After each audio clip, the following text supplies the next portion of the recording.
If you were to empty all the glove compartments and junk drawers in Canada, you might find a treasure trove of money. Canadian Tire money. A Toronto musician is trying to tap into that hidden bonanza in an unlikely way. Arissa Cox has that story. Don't spend it, honey, not the Canadian Tire money. We saved it so long. With his anthem, Don't Spend It, Honey, folk singer Corn Raymond is hoping to do something that's never been done before, fund his next record entirely with Canadian Tire money. Look at that. Isn't that beautiful? If we could just tap the glove compartments of this country alone, it would be a mint. You know, it's amazing. It's amazing to me. The idea was sparked on a recent tour in the Yukon. Every time Raymond would play Don't Spend It, Honey, the crowd would offer him Canadian Tire money. Oh man, oh man. Look at this. Look at this. And then the discovery that changed the game.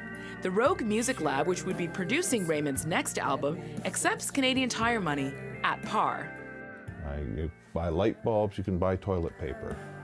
Studio owner James Paul said there's always something you can use at Canadian Tire, and he's not surprised that more artists are using so-called crowdsourcing to get their music made. They're reaching out to their fans, to music fans in general, to say, you know, either pre-purchase a CD or invest in it beforehand.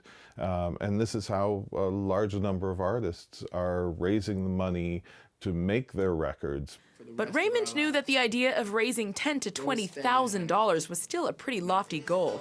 So next came a public call through a funny YouTube video. And this is me when I'm lonely, by the way. This is what I do. This is what I do when I'm... And his new website, don'tspendithoney.com. And the money started pouring in at shows and by mail, albeit in very, very small denominations. This came from Newcastle, $4.30 in there.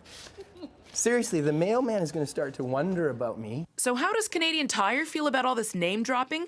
Head office is not surprisingly delighted. As for Raymond, he'd rather stay away from the corporate interests and stick to the grassroots campaign. It's like a Canadian Tire storm. I feel like a farmer who's been like watching the skies, and I can smell the Canadian Tire blizzard in the air. You know, that's what's going on here. But he's got a long way to go. At last count, his tally is just over $300. Arissa Cox, CBC News, Toronto.